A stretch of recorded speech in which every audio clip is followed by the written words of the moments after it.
आस था हर राह में, आस था हर चाह में, आस था हर भाव में, आस था सद्भाव में।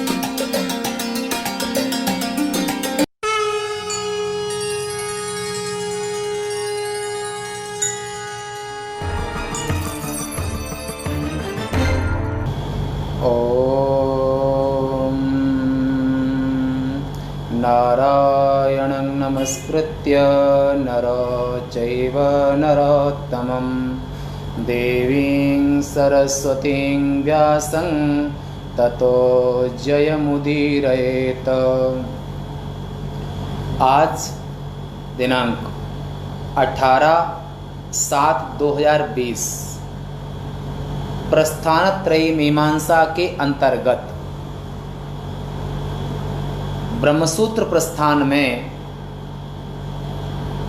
आज 8वें सूत्र का 8-9वें सूत्र का विचार है और इस अधिकरण का नाम है संकल्पाधिकरणम। इस सूत्र का नाम है। इस अधिकरण के पूर्व पक्ष में लोक वृत्तानुसरण फल माना गया है। लोक व्यवहार, लोक वृत्तानुसार लोक व्यवहार तथा सिद्धांत में विद्या सहकृत संकल्प का, विद्या सहकृत संकल्प का भोग पुष्टिकरत्व, ऐसा सिद्धांत माना है कि विद्या के साथ जो संकल्प का भोग पुष्टिकरत्व, यही दोनों पक्षों में फल भेद है। दहर विद्या में आया है कि स यदि पितृलोक कामो भवति संकल्पादिव अस्य पितरः समुत्तिष्ठन्ति इत्यादि। दहर विद्या के प्रसंग का यहाँ पर विचार किया गया है। तो यहाँ पर ऐसा जो मुक्त पुरुष यानी कि आत्मनिष्ठ ऐसा मुक्त पुरुष संकल्प करता है पितृलोक कामो भवति, अगर पितृलोक की कामना करता है पितृलोक को प्राप्त करता है, अन्य जिस लोक की कामना करता है वो उसी लोक को प्राप्त करता है। ऐसा दहर विद्या में प्रसंग आता है। ये विद्वान के लिए कहा गया है।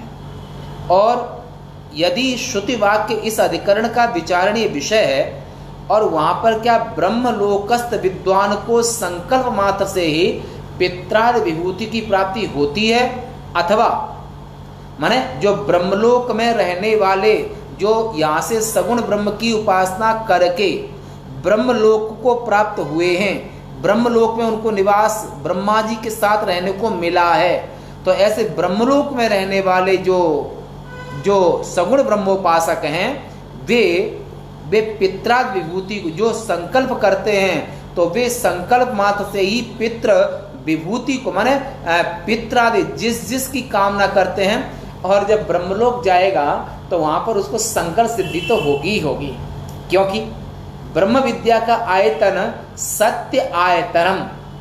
ब्रह्म विद्या आयतन माने पात्र, रुकने का स्थान। ये जो रुकने का स्थान है वो सत्य ही। ब्रह्म विद्या टिकेगी तो सत्य में टिकेगी। वो अगर सत्य नहीं है तो वहां पर कितना भी सुनो, कितने घंटा भी सुनो, कुछ भी सुनो, पर ब्रह्म विद्या में अपरोक्षानुभूति टिकेगी नहीं, क्योंकि अपरोक्षानुभूति का जो आयतन है, ठहरने का स्थान है, वो सत्य है। तो ब्रह्मलोक जो जाते हैं उसके पहले वो सत्यवादी होते हैं, सत्य संकल्प होते हैं, सत्य स्वरूप होते हैं, और जो हमेशा सत्य का संकल्प करते हैं, सत्य की उपासना करते हैं, और उनके मन में जो संकल्प होता है तो वहाँ पर वो उनका वो संकल्प अवश्य पूरा होता है सत्यवादी का। शाप अनुग्रह कर्तुम क्षमा। देवलोक में भी जो जाते हैं, देवराज इंद्र हैं, अप्सराएं हैं जो देवलोक में रहते हैं, जो कि वहां से आना पड़ता है पुण्य पूरे होने पर भी, वहां के रहने वाले लोग भी संकल्प सिद्ध होते हैं। अगर वो भी अप्सरा भी किसी को शाप दे देगी, जैसे अर्जुन को शाप दिया था, तो वो 1 वर्ष तक क्लीव मन नपुंसक होकर रहा था। ऐसे ही चाहे अप्सरा में भी शाप देने का सामर्थ्य, देव में शाप देने का सामर्थ्य, तो स्वर्ग में जो जाते हैं वहां पर भी उनकी वाणी में उनको शाप और अनुग्रह दोनों करने का सामर्थ्य होता है। और जो देवलोक से आगे वायु लोक, विद्युत लोक, इन लोकों को, अंतरिक्ष लोक, इनको पार करते करते जो ब्रह्मलोक पहुंचते हैं, वो तो ब्रह्म स्वरूप, यानी कि वो वरदान और अनुग्रह, वरदान और अभिशाप दोनों देने का सामर्थ्य उनमें स्वभाव से ही होता है, और उनमें संकल्प सिद्धि स्वभाव से होती है। ऐसे सिद्ध पुरुष, सगुण ब्रह्म की उपासना करने वाले, उनकी वाणी सिद्ध होती है। यत्नांतर सहकृत संकल्प से इस प्रकार का संशय उत्पन्न होने पर, यानी कि यहाँ पर कहा कि यह श्रुति वाक्य, यानी कि जो समुत्तिष्ठन्ति, अगर पितृलोक की कामना करते हैं तो ऐसे पितृलोक को प्राप्त हो जाते हैं। यही श्रुति वाक्य इस अधिकरण का विचारणीय विषय है।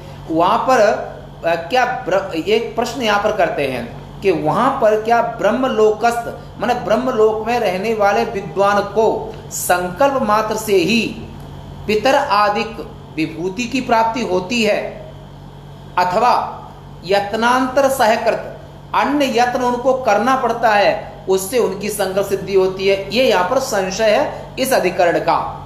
इस प्रकार का संशय उत्पन्न होने पर पूर्व पक्ष ने कहा कि विद्वान का संकल्प यत्नांतर सापेक्ष होता है, क्योंकि भोग सामग्री के संकल्पात्मक होने से हम लोगों के संकल्प के समान इत्यादि अनुमान से ज्ञात होता है कि यत्नांतर सहकृत संकल्प से विभूति की प्राप्ति होती है।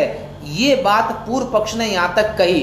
अब सिद्धांत में कहते हैं कि सूत्र में संकल्पादेव तु तक्षुतेः, संकल्पादेव तु तक्षुतेः, संकल्पादेव तु तक्षुतेः। पदच्छेद संकल्पात माने पंचमी एक वचन, एव तु तक्षुते।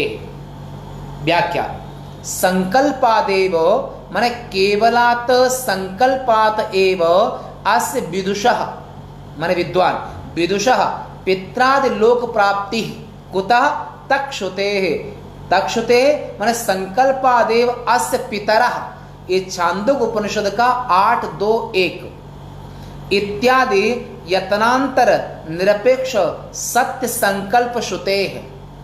हिंदी में इसका ये भाव होगा कि ऐसा जो सगुण ब्रह्म की उपासना करके जो ब्रह्मलोक में पहुंचा और ब्रह्मा की आयु पर्यंत वो ब्रह्मलोक में निवास करता है, फिर उसको माया बांध नहीं सकती, उस बार दोबारा उसको कर्म के अधीन होकर के जन्म नहीं लेना पड़ता है। जो ऐसा विद्वान है, तो इस विद्वान को केवल संकल्प से ही पितृ आदि लोकों की प्राप्ति होती है, क्योंकि संकल्पादेव हित वाक्य है, माने उनके यहाँ पर वो जिस किसी का संकल्प करते हैं वो उनके संकल्प अवश्य पूरे होते हैं। तो संकल्पात एव माने ऐसे सगुण ब्रह्म की उपासना, अहंग्रह उपासना जिनको सिद्ध हो गई है, ऐसे सगुण ब्रह्म की उपासना सिद्ध पुरुष, ऐसे सिद्ध पुरुष जो मन में संकल्प कर लेते हैं तो उनके संकल्प की सिद्धि अवश्य होती है। इत्यादि अन्य यत्न से निरपेक्ष सत्य संकल्प मात्र के श्रवण से, माने वे सत्य संकल्प होते हैं, इसलिए उनका हर संकल्प पूरा होता है। अब अगले सूत्र में, 9वें सूत्र में कहते हैं कि अतएव च अनन्याधिपतिः, अतएव च अनन्याधिपतिः। पदच्छेद अतः एव च अनन्याधिपतिः, 4 पद है इसमें। अतएव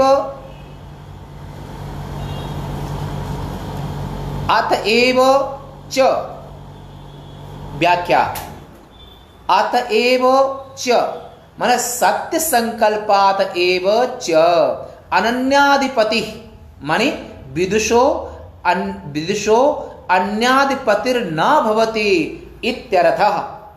उसका कोई स्वामी नहीं होता है, वो स्वयं ब्रह्मस्वरूप होता है। न अन्योपति, अन्य उसका कोई, वो स्वयं सिद्ध पुरुष होता है, उसके ऊपर किसी का शासन नहीं होता है। को विधि को निषेधा, उसके लिए कोई विधि निषेध भी नहीं होता है। तो यहां पर जो यदि विदुषो अन्याधिपति स्यात् तर्हि तद अधीन भोगस्य संकल्प मात्र साध्यत्वाभावात् सत्य संकल्पत्वं न स्यात्। अतो विदुषः संकल्पादेव सर्व ऐश्वर्य प्राप्ति। श्रुति वाक्य से, वेद मंत्रों से, वेदवाणी से, सिद्धांत में ये बात यहां प्रसिद्ध होती है, जो सगुण ब्रह्म की उपासना करके जो सिद्ध पुरुष है और उसके यहां पर सर्व ऐश्वर्य प्राप्ति ब्रह्मा के समान, ब्रह्मा के समान, तो उसके यहां पर सर्व ऐश्वर्य की प्राप्ति स्वतः प्राप्त है। हिंदी में इसका यह भाव होगा कि उस सत्य संकल्प से ज्ञात होता है, ये शुद्ध वाक्य है, संकल्पादेव सत्य, ये ज्ञात होता है कि विद्वान का अन्य अधिपति नहीं होता है। यदि विद्वान का कोई अन्य अधिपति माने शासन करने वाला, यानी विद्वान पर कोई शासन नहीं कर सकता है, वो जो है को विधि को निषेध तत्र को मोह कह शोका एकत्वम अनुपश्यत, एकत्व निष्ठ, आत्मनिष्ठ, ब्रह्मनिष्ठ, इसके ऊपर किसी का भी शासन नहीं होता है। तो यहां पर विद्वान का अन्य अधिपति नहीं होता है। यदि विद्वान का कोई अन्य अधिपति हो तो भोग भी उसके ही अधीन होंगे। अगर कोई दूसरा होता है तो भोग उसके ही अधीन होंगे, संकल्प मात्र साध्य नहीं होंगे। सत्य संकल्पत्व विद्वान में नहीं होगा। यदि दूसरा कोई उस पर शासन करने वाला होगा तो उसकी सत्य संकल्पत्व रूपी जो सिद्धि है वो कैसे काम करेगी। इसलिए सगुण ब्रह्म की उपासना करके जो मुक्त पुरुष है उस पर किसी का शासन नहीं होता है। तो यहां पर संकल्प मात्र साध्य नहीं होंगे तथा सत्य संकल्पत्व विद्वान में नहीं होगा। इससे भी संकल्प मात्र से ही विद्वान को सब ऐश्वर्यों की प्राप्ति निश्चित ही होती है। उसके ऊपर वो किसी का दिया हुआ उसके पास ऐश्वर्य नहीं होता है, उसका अपना संकल्प होता है। वो अपने संकल्प से 1000 शरीर भी धारण कर सकता है। अगर उसका संकल्प है, जैसे भगवान कृष्ण की 16,108 रानियां हैं। इस ब्रह्मसूत्र को खोलने के लिए वेद व्यास जी ने पुराणों की रचना की। अब ये ब्रह्मसूत्र सिद्धांत ऐसे समझ में नहीं आएगा, इसको आप प्रैक्टिकल ऐसे समझ सकते हैं कि श्रीमद् भागवत महापुराण के 10वें स्कंद के उत्तरार्ध में भगवान लीला पुरुषोत्तम भगवान कृष्ण की जो दिनचर्या गृहस्थाश्रम की, आप उसको पढ़ सकते हैं और वहां पर यह विषय आपको और स्पष्ट हो जाएगा।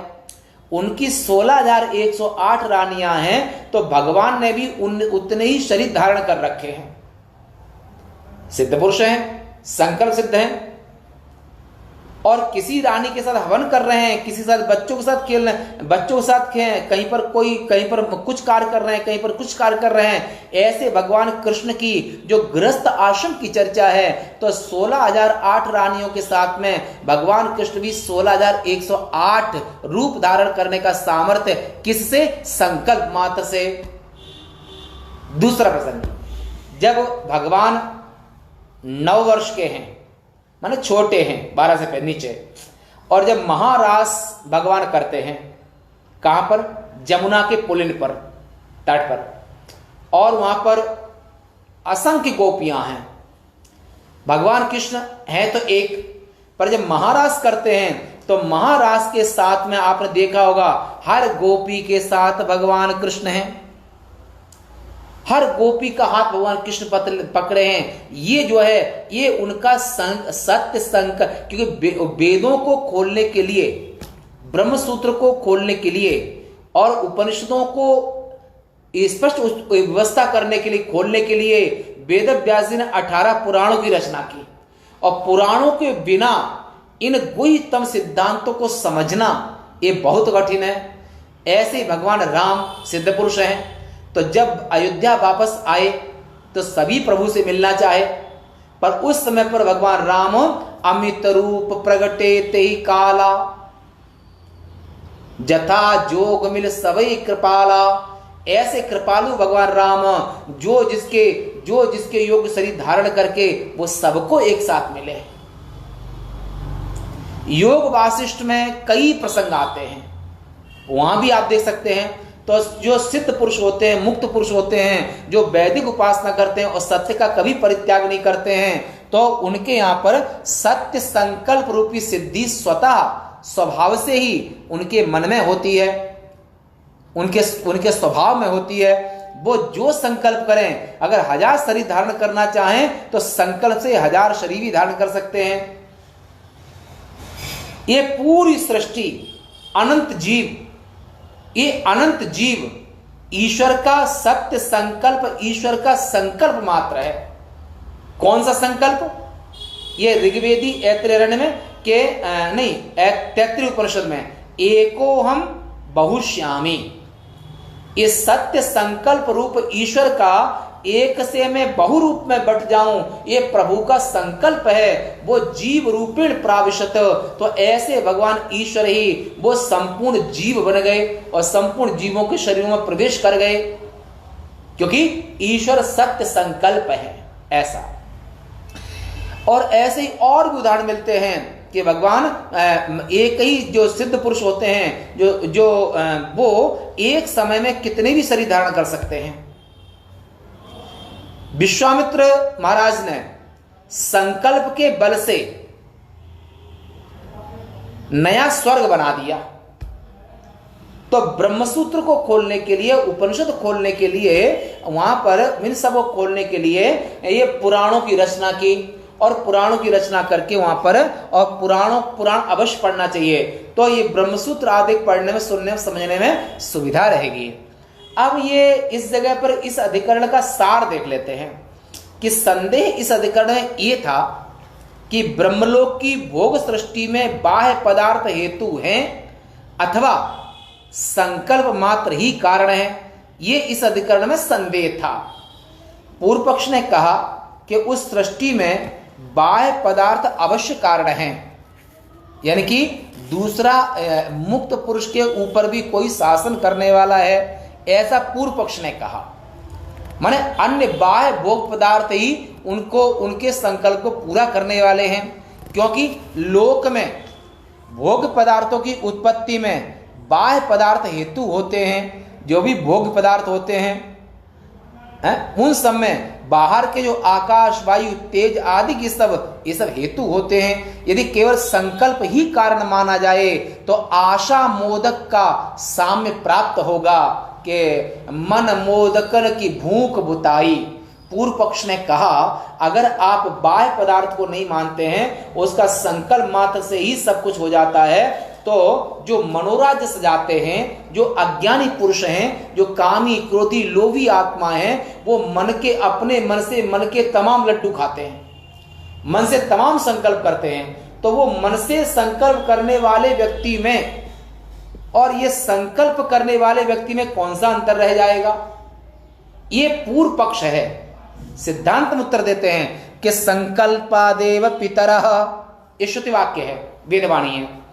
इत्यादि श्रुति से अवधारण करने से ज्ञात होता है कि केवल संकल्प ही कारण है, केवल संकल्प ही कारण है, और आशा मोदक की विषमता तो अनुचिंतन से ही हो सकती है। यहां पर सत्य प्रतिज्ञ का संकल्प महत्वपूर्ण होता है, और कामी, क्रोधी, झूठे व्यक्ति मन से तमाम मन की वासना, मनोराज्य सजाते रहते हैं, परंतु अभागों के सपने कभी सच नहीं होते हैं। सत्यवादी अभागा नहीं होता है, सत्यवादी सबसे भाग्यवान, सबसे पुण्यात्मा, सबसे महान होता है। और जो केवल मन के लड्डू खाते हैं वो व्यक्ति, उनके यहाँ पर असत्य होता है, उनके यहाँ पर वे पूर्ण सत्यवादी नहीं होते हैं। इसलिए मनोराज्य सजाने वाले जो अज्ञानी जीव हैं, उनके मनोराज्य मन में ही रह जाते हैं, वो साकार रूप नहीं ले पाते हैं। दोनों में अंतर है। तो ये यहां पर आपने सुना। अब कल बहुत सुंदर प्रसंग कल का है, तो कल का है अभावादिकरणम, इसकी व्याख्या कल करेंगे। और ब्रह्मसूत्र उपनिषद आश्रम उज्जैन से क्रमशः 3 वर्षों से एक ग्रंथ चल रहा है। अब बस इसमें मुश्किल से लगभग 22-10 सूत्र और बचे हैं। शायद कुछ ही समय में ब्रह्मसूत्र पूरा हो जाएगा, 5-7 दिन में। तो ये जो है बड़े आनंद से आप भी इस श्रुति वाक्यों को, विचारों को श्रवण करें और हम सब मिलकर के श्रुति आराधना करें। ब्रह्मसूत्र लाइव में सभी का स्वागत है। सभी को बहुत बहुत धन्यवाद। ओम